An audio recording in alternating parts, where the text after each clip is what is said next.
Ladies and gentlemen, back in the building. Season 2, Episode 1. Carolina Predators on the prowl.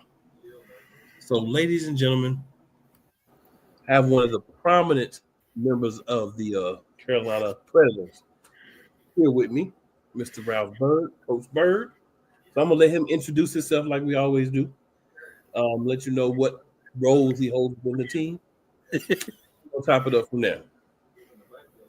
What's going on, cool? Yeah, this Coach Bird, head coach this year, co-owner of the Predators, and like I say, one of the founders of the Predators also.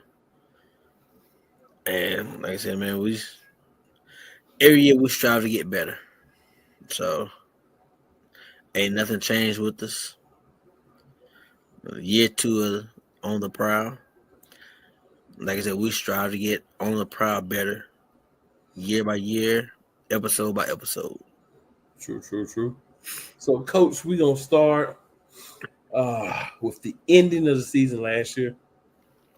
I know it didn't quite end how you would have liked, but, there's something to be said, especially when we're talking developmental football and finishing the season with a full squad, and being able to fulfill all the commitments. So you guys were able to do that. So that's definitely a positive. But just talk to us about, the ending of the season last year. Obviously made the playoffs, but things didn't quite go the way you would have liked them to. Talk to us a little bit about that. Yeah, like I say, we made the playoffs. It was always said that it was going to come down between the Preds and the Indians, just because of the history. Indians coming from Peach State, a branch off of them. So you knew they're always going to have a great team. Went down to Georgia. Like I said, that was one of the, matter of fact, there was the only game that we actually had we had 27 of our full 30-man roster. Came down really to the end of the game. I think we ended up losing by 4. It was a heartbreak. But it was a lesson learned of what could have been, should have been, all these what if, coulda, shoulda, wouldas. But like I said, as a coaching staff, as an ownership staff, for me, it was a lesson to learn from. Wish it could have went different, and we had a chance to play Mississippi for a chance to make it to the championship to go to Jersey. But we always said from the beginning, no matter what, that the championship was going to come down from a team out of the South, no matter us, the Indians, or Wolfpack. And that was said just because week in, week out, we was going to be tested. Because we had 4 teams down here. Us, Jersey, Wolfpack, Indians, and River Gators. And we all play hard-nosed football. So we knew from the beginning that one of us was supposed to win the championship. And Mississippi did it. Like Coach Strong and his crew, staff, his team. Like I say, we played them twice. Hard-nosed football team, coaching staff, have nothing but respect for that organization down there, which showed the championship game. They never quit to the end, no matter what. So I think about that game against the Indians every day.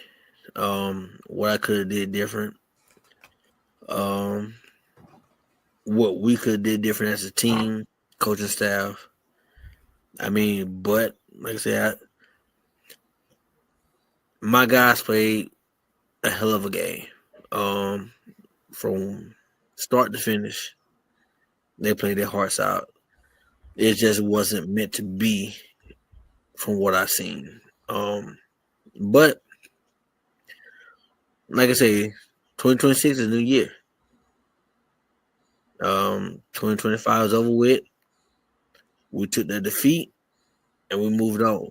2026, new teams, new league, really same league, but new teams in different league.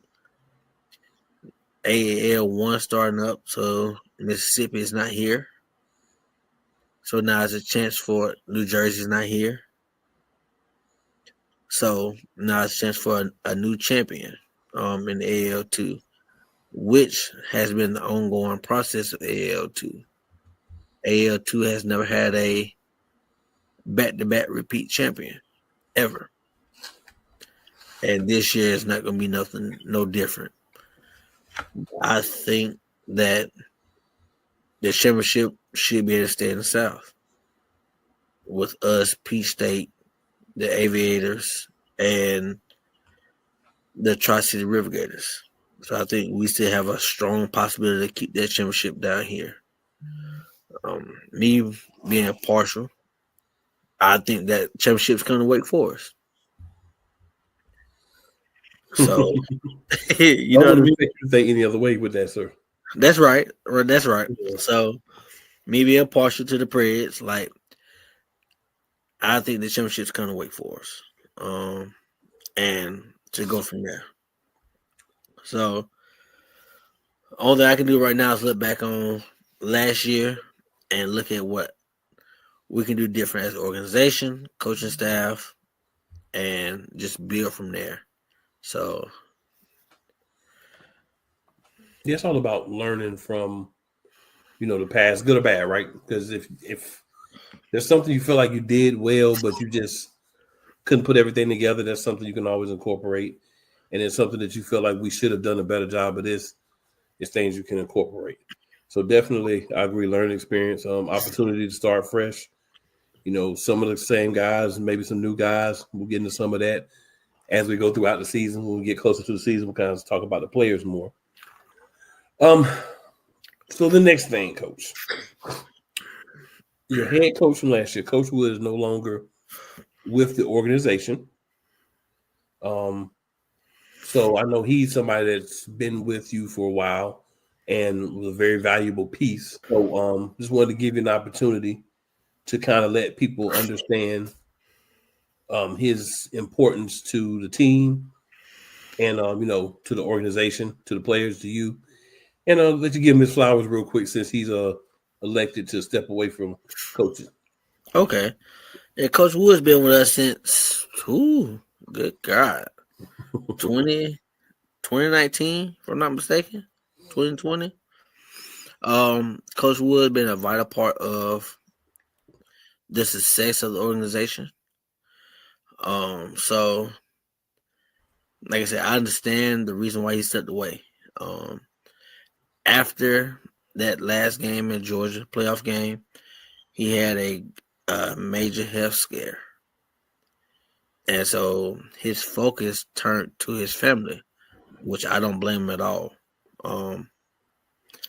So when he hit me up and told me that he was going to step down and step away, I can do nothing but respect it, because my thing is, our whole motto with the Predator is, this is bigger than football. And it has always been bigger than football for us. So with him concentrating more on his family, his health, I can do nothing but respect that. What he brought to the organization is going to be missed. And this has shown since he left. But once a Predator, always a Predator. No matter how you live or anything. Like, once you part of his family, you will always be part of his family. But like I say, with him leaving, it's a major void in this organization, front office wise, coaching staff wise. But I don't blame him one bit to put his health and his family first. Because when we talk at all times, even with players, your health and your family comes before us.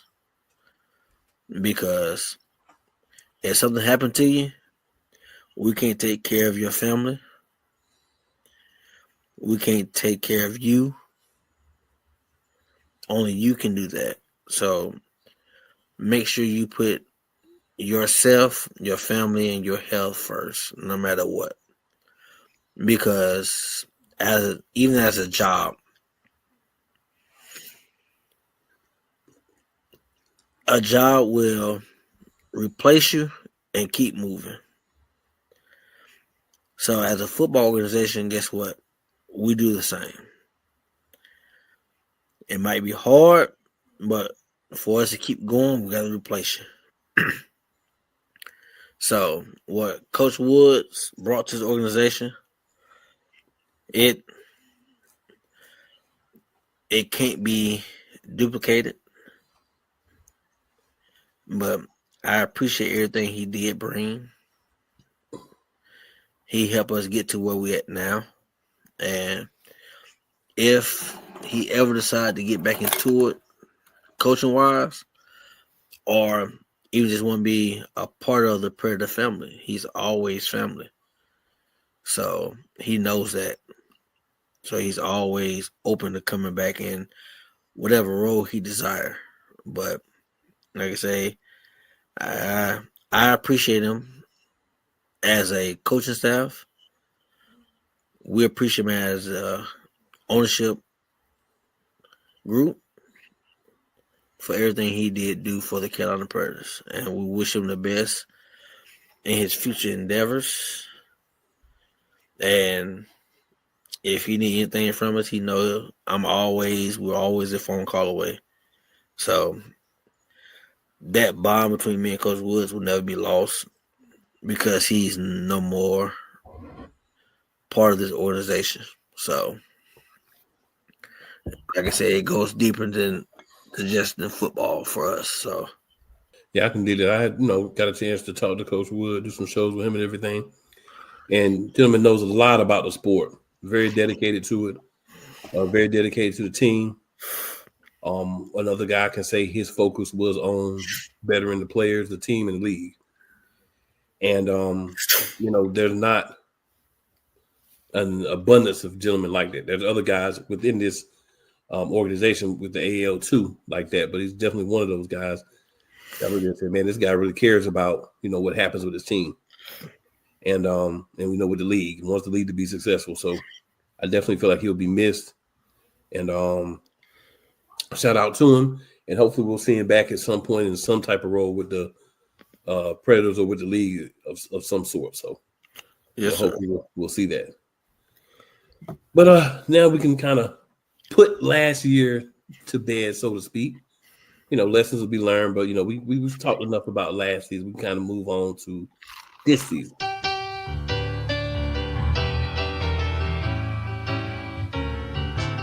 So one of the big things that has happened is there has been some movement within your ownership group for the Carolina Predators. So please enlighten us as to what's going on with the Predators since the end of last season with the ownership team. Okay, yeah, we done has a movement. Like I always say, we always strive to get better. We don't strive to stay dormant. So we always strive to get better. Last year we did have a partnership with the Carolina Cobras at NAL as a developmental team. Things with them didn't go as planned. They end up season operations for last year, close to the end of the season. So that kind of hurt us. But part of the ownership group that I was in contact with for the Carolina Cobras going into this year to try to get everything on the same page as last year. It's been a developmental group. I had a couple of them come on board with us as an ownership group. So this ownership group has went from 2 to 5 with a possibility of the 6th person. So with that being said, it expands our vision of where we see the Predators in the future. It expands our reach of where the Carolina Predators can go, because this team is named Carolina for a reason. It's not named South Carolina. It's not named North Carolina. It's not named Wake Forest Predators. It's not named Greenville Predators. It's named Carolina for a reason, because Carolina covers 2 states. So we represent the state of South Carolina, and we represent the state of North Carolina. Like the Panthers. Yes, sir. Yeah. So we represent both states. So we're looking to take this team to where, in our eyes, the Cobras could have went. Okay. But what we do is learn from their mistakes. So if nobody has mistakes, there's nothing to learn from.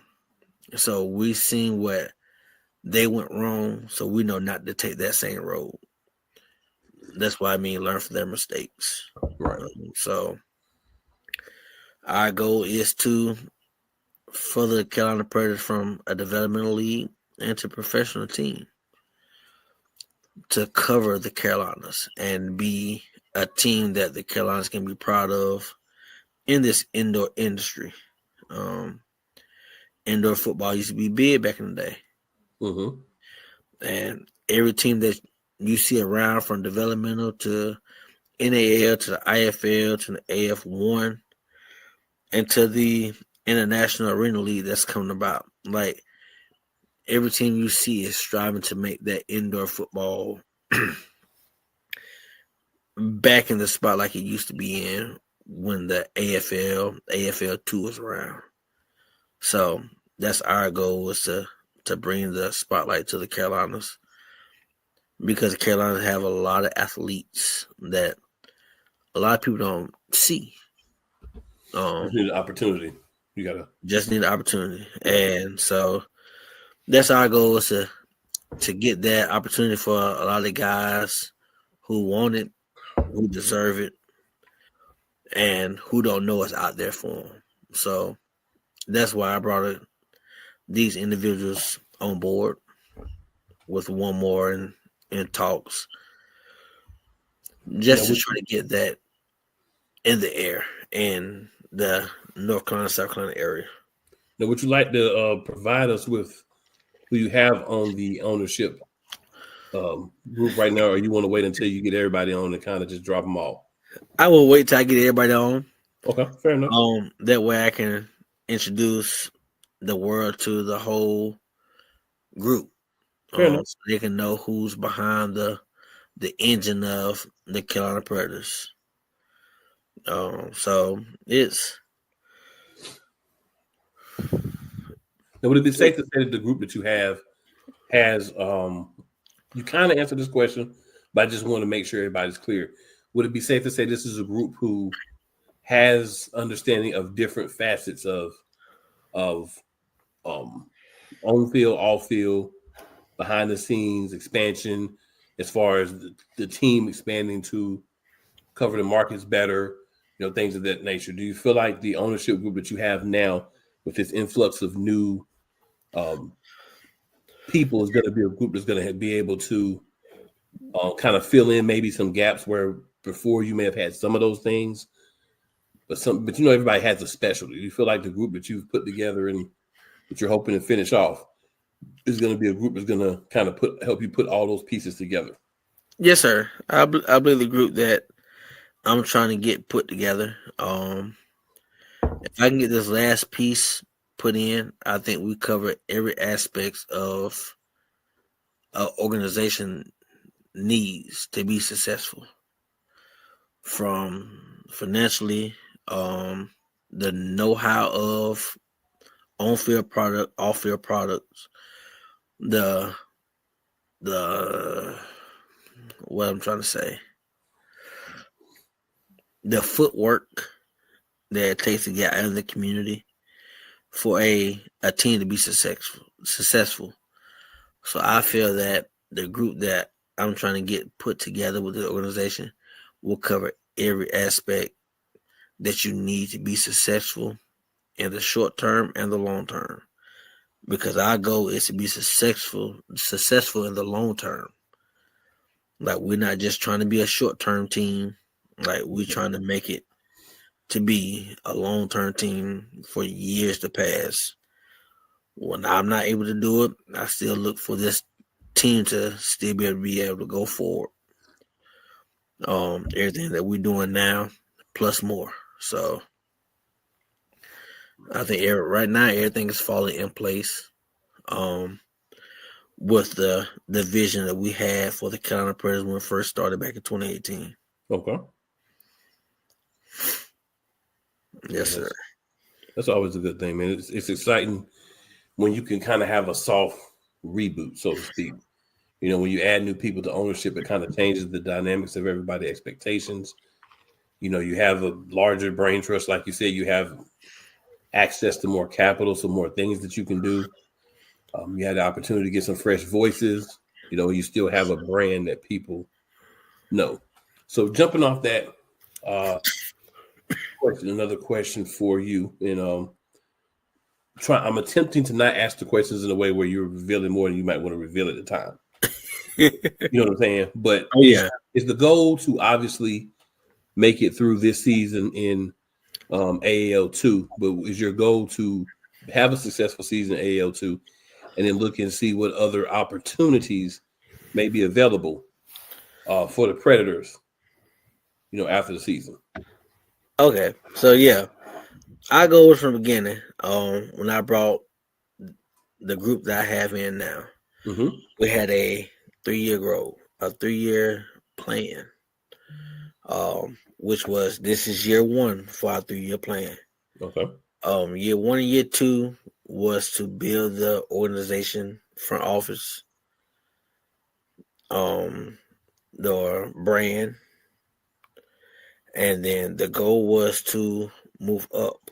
NAL, IFL. That was the first thing that was the ones that was available. NAL, IFL, AF1 was the leagues that was available for year 3. But with the AAL coming out, with the Columbus Lions, the Woodland Miners, Mississippi Wolfpack, New Jersey Bearcats, it is a possibility that we might try to, I won't say speed rush it, but with the lining of the East Coast teams, it's a possibility that we might try to move up our goal to year 2. But we're not going to push something that's not there. We'd love to move to AAL year 2, especially with Peach State come back to AAL 2, to make the league stronger in the AAL 2.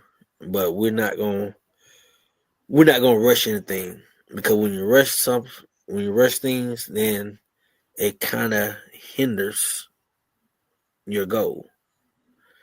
So what we are gonna do, we're gonna continue to go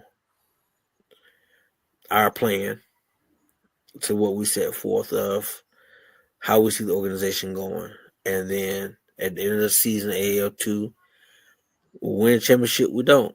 We'll go back to the drawing board and see what's best for our organization for next year. So,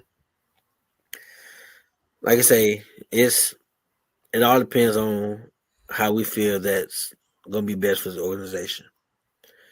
And we'll make that determination at the end of the season. And once we make the determination, you can trust and believe we'll make an announcement on the Prowl of our expectations of 2027. We'll be back AL2, we'll move to AL1. But right now, our focus and goal is to have a successful AL2 season. Our focus and goal is to come out of AL2 regular season as AL2 South champions and move on to the AL2 championship and finish the goal that we fell short on last year. So I said right now our mindset is on 2026. What we're gonna do this year. Coaching staff ownership goals. It's finish this year on a positive note. Getting into the community.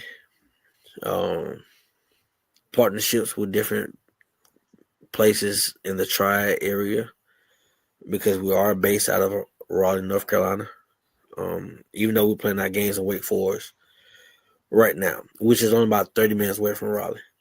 So we're basing our reach in that area besides going down to Charlotte, Greensboro, Winston, South Carolina.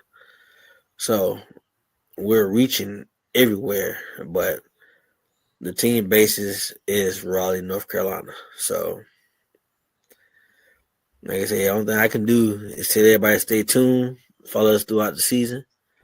We might have some special announcements throughout the season of our goals for next year, or if we're going to move venues for next year, the 2027 season. Now, we have a couple of special announcements going on then, but right now, our focus on 2026. What's going to happen come April 11th, because our season starts April 11th in Georgia against Peach State. So right now, our focus is on April 11th. Practice starts February 28th. So camp starts February 28th. So February 28th, only thing we focus on right now is the Peach State Cats out of Swanee, Georgia. So one game at a time, 1 week at a time. So that's what we're sitting at. Fair enough. I did want to specifically ask this question. Would you guys be open? And again, this is a question you kind of answered, but I want people to hear it and make sure they don't glaze over the answer to this question.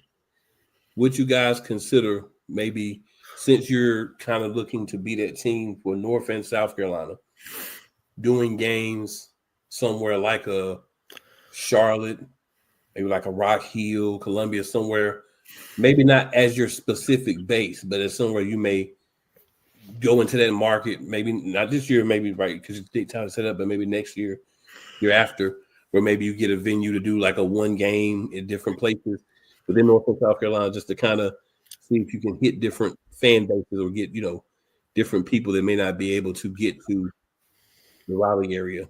Yeah. Game. Yes, sir. We consider all that. Like I said, I'm out of South Carolina.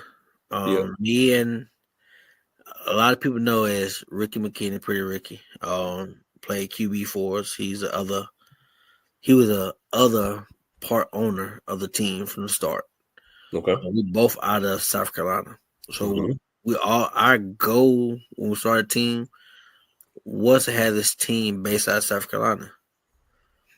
Right here where we stay at, you have the Bon Secours Wellness Arena that we talked to a couple times. But with their affiliation with a bunch of indoor teams from the past, got a bad taste in their mouth. So that kind of hurt us. So it really had to go to where was really fulfilling for an organization, fulfilling for players. Like most of our players, since we started, came out of North Carolina. So that's why our olive branch extended to North Carolina. Mm-hmm. So we're always willing to play any of the Carolinas just to bring that football to the States. So we have talked to Asheville. We have talked to Raleigh. We talked to Charlotte. Talked to Concord. We talked to Charleston. We talked to Greenville. So in them places, we not talked to Myrtle Beach. So in the places that's willing to do a one game contract with us in the future, our door's always open. We're always looking to reach a different community. If we move up and we have an 8-game season, trust me, we're well within our means to do a 4-game stretch in our home base in Raleigh, North Carolina, but extend the reach to a Charlotte, a Concord, a Greenville, a Charleston, a Myrtle Beach area, just so they can have that experience. Because as we said before last year, once you get that experience of an indoor football game, you always want to go see an indoor football game. Because there's nothing like that thrill to have players put in your lap. Agreed. There's nothing like that thrill to have the action right in front of you. You go to an NFL game, you go in there because of names. But you hardly ever see the guys up close and personal. But indoor game, you can shake a guy's hand while they're on field. Like, that's a difference. So, to answer your question, we're open to anything outside of the Raleigh area. But our home base will be in Raleigh. Right. So, we're open to anything to showcase this exciting game of indoor football, arena football. Because this is a once in a lifetime opportunity to see players, organizations, football teams, football really up close and personal. So any organization, any venue that's looking to have this kind of experience, feel free in the Carolinas, feel free to reach out to us. Because we're always willing to sit down and have a conversation to figure out what we can do to bring that to you. So everything is always open with us. Yeah, I wanted to ask that question specifically because I wanted, I'm in the Charlotte area myself, right? So I wanted to make sure that people understood, hey, you may not be specifically based out of, Charlotte or, Charleston or Greenville, Myrtle Beach, Greensboro area, Winston, wherever. But that doesn't necessarily mean that if the opportunity is available, and it felt like the right thing, you could do a game in those areas and still kind of, get yourself open to different members of the fan base. Oh yeah, that's always there, especially Charlotte. Yeah. Bojangles Arena. Yep. Like that. That's one arena I love to play in. For one, it match our colors. I'll be honest with you. It matched our colors. Charlotte Thunder was a great team. Color scheme didn't match the Bojangles Arena. This Carolina Energy, it matched. Both of them had great organization, great teams. Only thing I could take from them is even with the Triangle Torch in Raleigh, the Carolina Force out of Concord, the Carolina Speed, they didn't promote as they should have. They wasn't in the community as they should have. That what makes a successful organization. It's not all about putting a product on the field, because you can put a product on the field no matter what. But if you don't have butts in the seats, that's something different. If you don't promote, that's something different. Fayetteville Mustangs, great arena in Fayetteville. I mean, excellent arena. Excellent management staff at that arena. I have had a pleasure working with. The only problem was promotion. Out of all these teams I named, the problem was promotion. Get a name out there.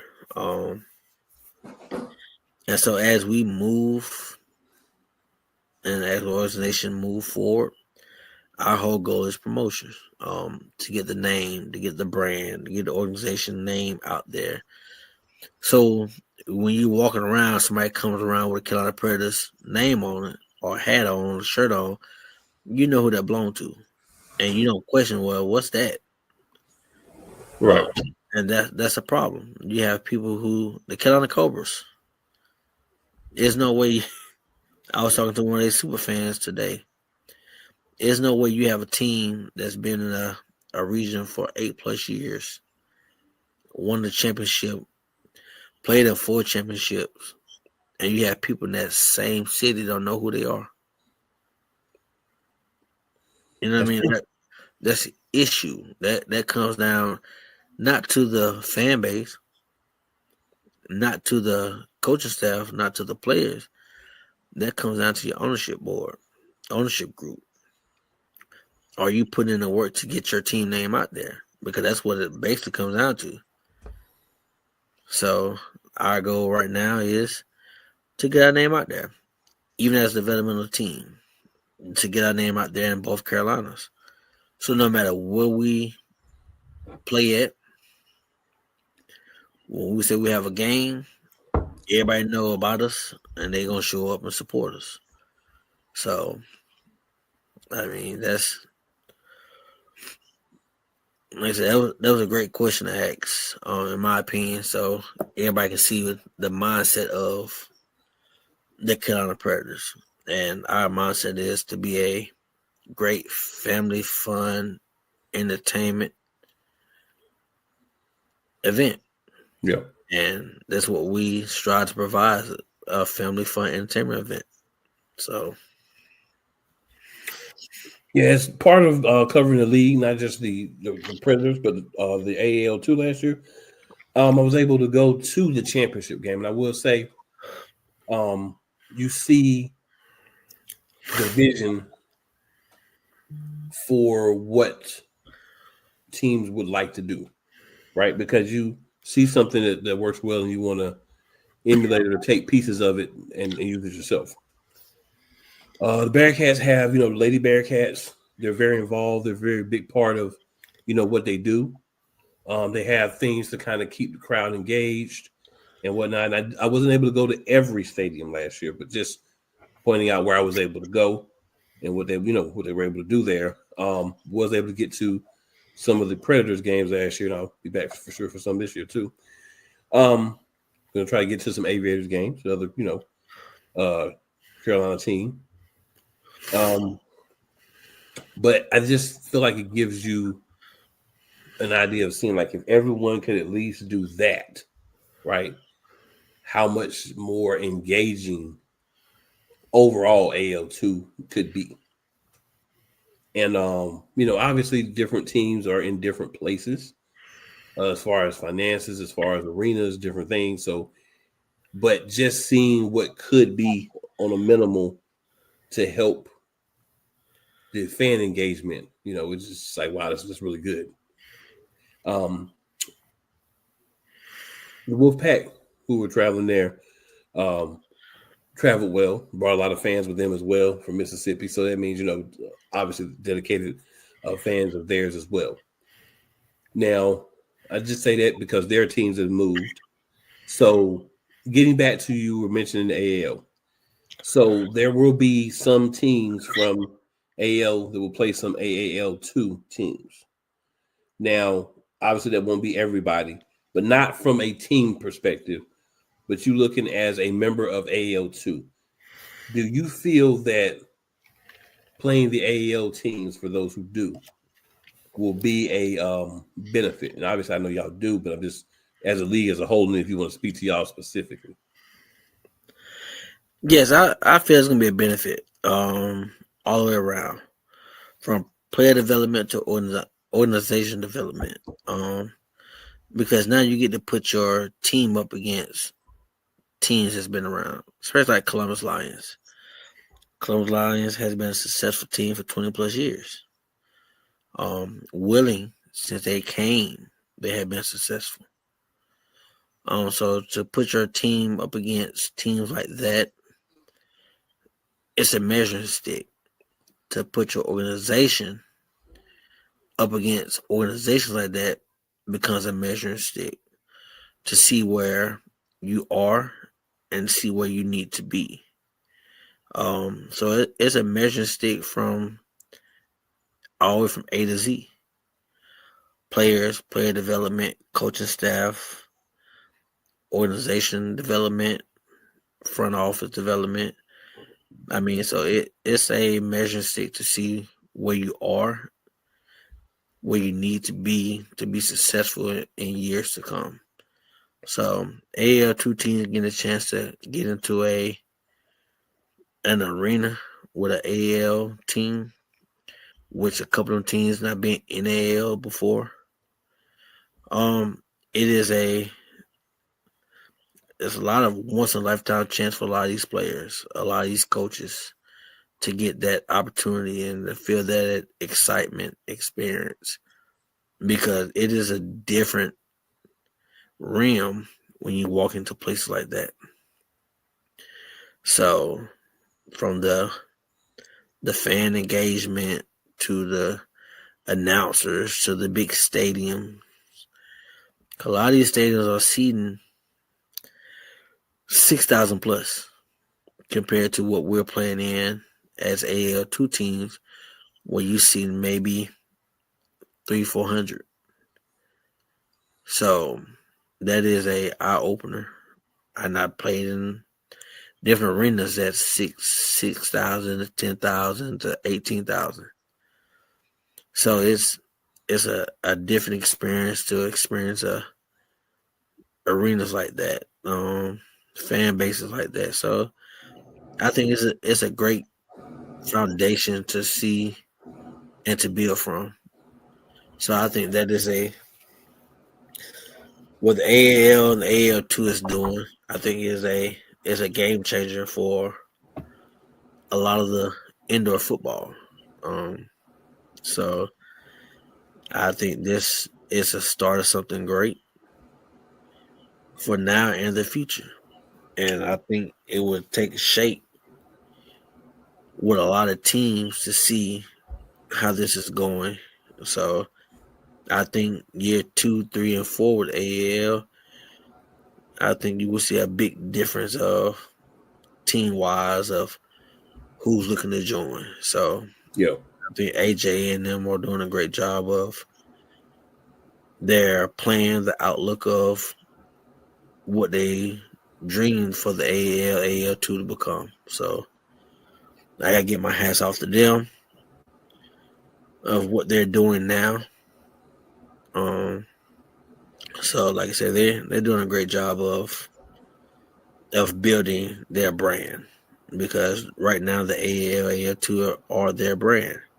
So I think it's a great look for indoor football for now and the future. Yeah, and I like the fact, from my perspective of it, I like the fact that the crossover of fans.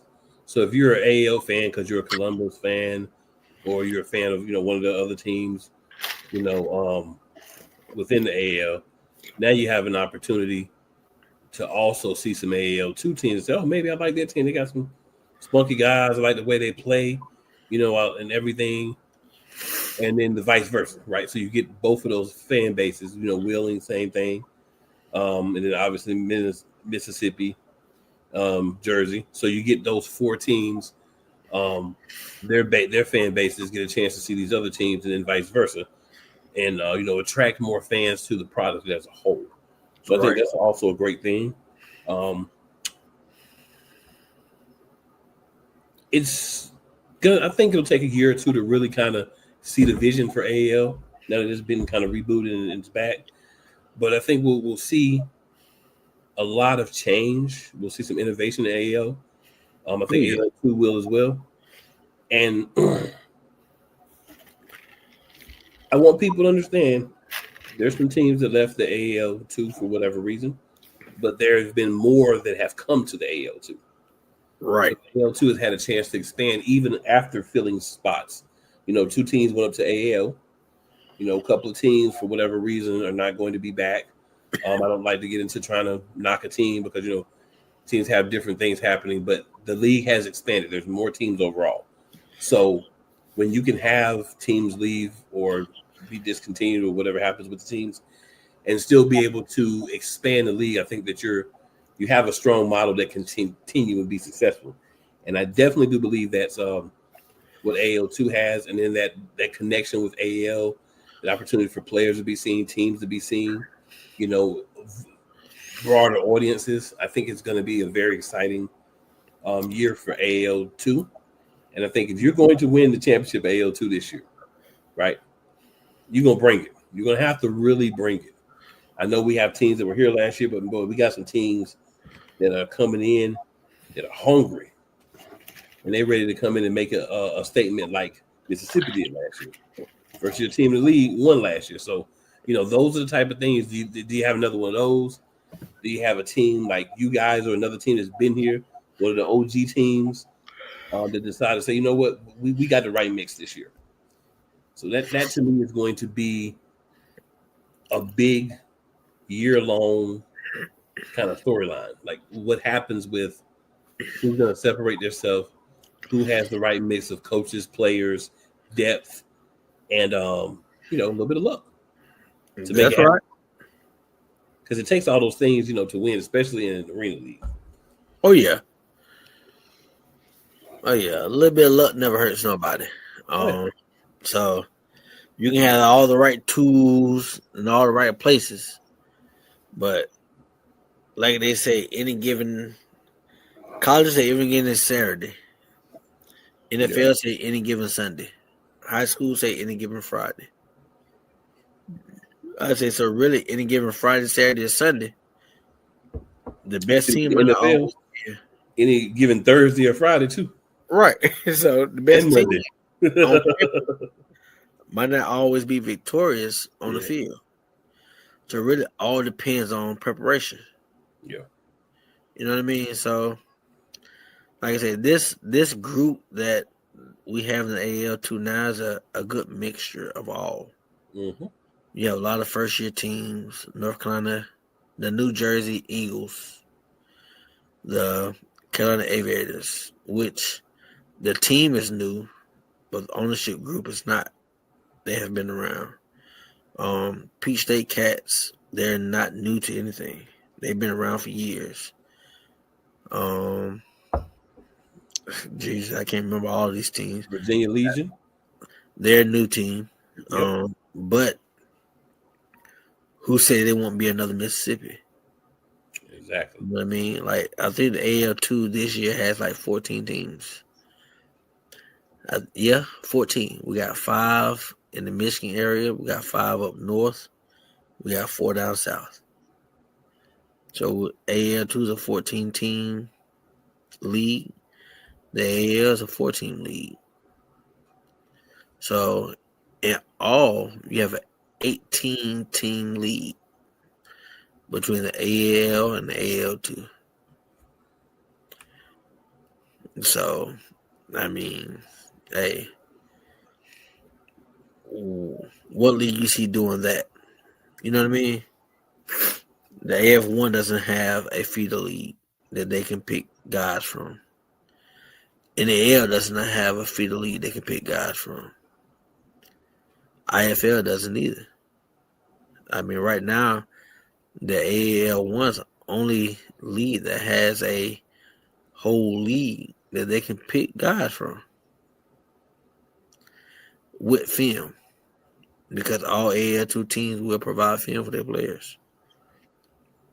So now they can see these guys in action compared to just tryouts. I mean, so, hey, right now, AL is looking like the place to be.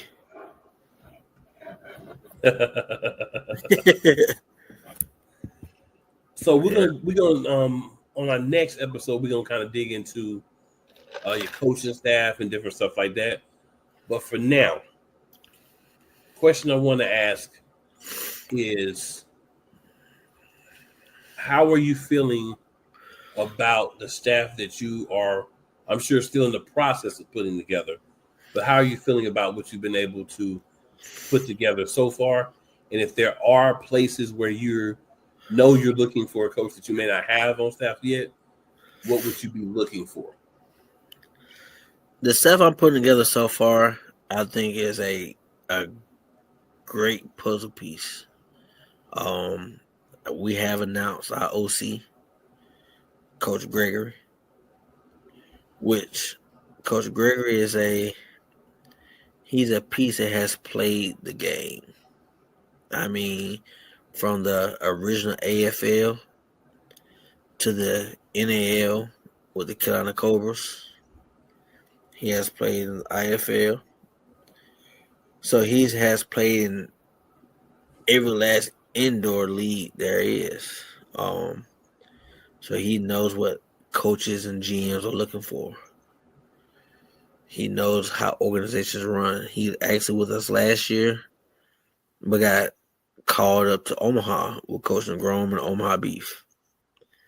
So he knows how great organizations are ran because Omaha has a great organization. So I give all kudos up there to the owner, Ricky, Coach Grom in Omaha, which we had Coach Grom on last year as the Cobras president. Matter of fact, I think our first episode. Yep. So, like I said, the coaches that I'm putting together now are good experienced coaches that knows the game, and I am still looking to add more coaches to the coaching staff who maybe don't know the game as far as coaching wise, could have been players, but who's willing to learn.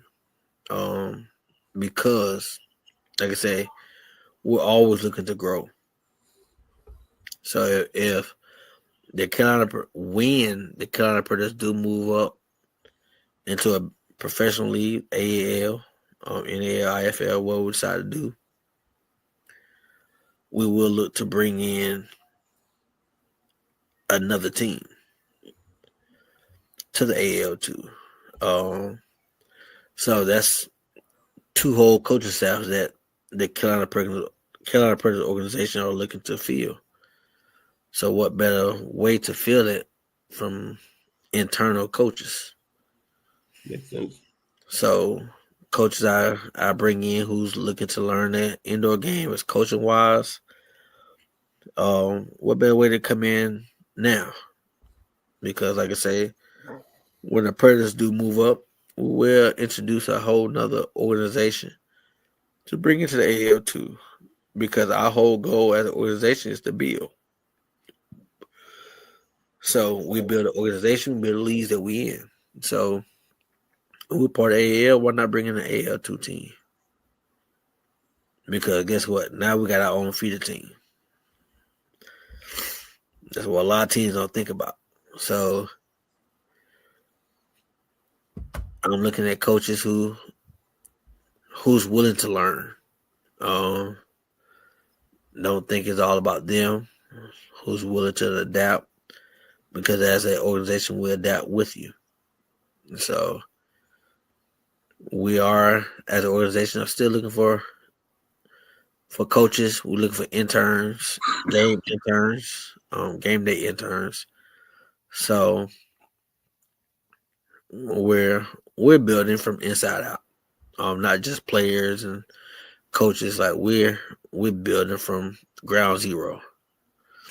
So, like I said, we're looking to have a whole fan experience on game day this year. From pre-game tailgates to in-game DJs. Miss Candace is going to have our dance cheer team ready to go. So it is a lot of things we have looking to get going for the 2026 season to implement a shift in the Carolina Predators organization and foundation. I dig it. So, Coach, please let the people know where they can find you, where they can find the organization, so that way they can go ahead and hop on board and start learning a little bit more about the organization, about what's going on. and game times, open practices, all the good stuff that could be happening. You can find me on Facebook as Ralph D. Bird. You can find me on Twitter as Coach D. Bird. Instagram, same Coach D. Bird. You can find the team on Facebook as Carolina Predators Arena Football. You can find us on Instagram as the same. Twitter, I'm not sure. I gotta check. But I think we can start our Twitter page. On LinkedIn, you can find us up on the Carolina Predators Football also. You can also go to our website, CarolinaPredators.com. That'll keep you updated with everything we have going on, open tryouts, game day schedule, roster movements. So pictures, videos. You can go to our YouTube page, it's Carolina Predators Arena Football, where you will be able to catch a lot of our games this year, especially our home games on there. If not, we will post our home games during the season. So it is.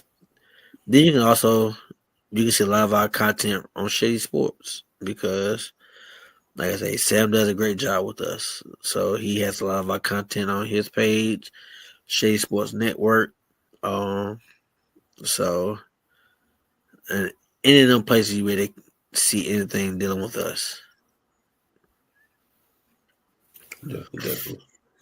I just want to throw out there, hey guys, y'all can check me out if you'd like to. Facebook, you can follow me, Cool McCain. On Instagram, you can follow me at Cool_McCain.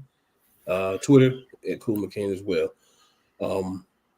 This is going to be a really exciting year for the Predators, for AL, for AL2.